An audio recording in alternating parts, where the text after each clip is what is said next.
J-Tech again, and today we're going over PMIs, and I'm going to teach you how to inspect all of your tires on this nice little semi we have up here. The advantage we have today is we have it on a drive-on lift, which has a axle jack underneath to make it to where you don't have to take the tires off to visually inspect them all. Now, the most important thing you want to make sure when you check your tires before you get to your tread depth and your air pressure is you want to check that all of your rear tires are the same tires, same tread pattern, and they're not stair tires. And I'll show you the difference between these and the stair tires here in a second. So I've already walked around, and I want to say this back right has a stair tire on the back. It does. All right, this is a perfect example. I'm gonna lift up this mud flat.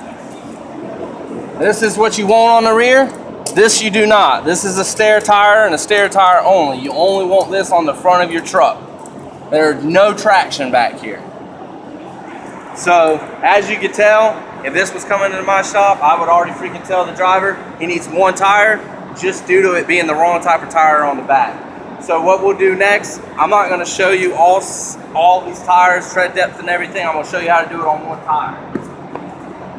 So we're going to come over here. We got this one axle jacked up. So before I do the tread depth, I'm going to spin this tire and I'm going to look for stuff inside the tire, inside the tread and outside. Make sure there ain't nothing that's going to cause this tire to blow up. So you just physically spin it. I mean, there's little rocks. You don't have to worry about the rocks. Unless it looks like it's a big pokey rock, then you might want to point that out. But as of right now, I don't see anything in this tire, so you're going to take your tread depth gauge. And if you look, you got millimeters, and then you got 30 seconds. You always want to go by 30 seconds. All rear tire specs have to be 4 30 seconds. The stair tires are 2 30 seconds. And I'm going to show you. You want to measure your inside and your outside. You got a 30 seconds on the inside of this tire and a 15. So you're well within specs of this tire. There's no damage to the outside of the tire. Your bead looks good. Your rim don't look like it's gonna cut your bead of your tire. The inside of the tire looks good.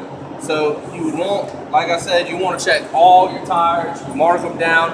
If they're out of specs, you need to tell the driver he needs to replace it. Next, I'm going to check your air pressure. But before you check it, your side of your tire should tell you right here, its max air pressure is 105. That's what it's rated for. So you can set it to 105 or 100, but you don't want to go over 105. So we're going to check this air pressure right now. And mostly, I want to say it's a 10-pound difference. So if it's at 95, you're still okay. But you still might want to put some air in it, depending on your load. So you check your air, and as you can tell right now, we're at 85 PSI, which means you're about 10 pounds too low, so you want to put air in this tire and go around and check all your other air pressures. So in a nutshell, that's how you would inspect your tires and check your tread depth, your air pressure, and for damage.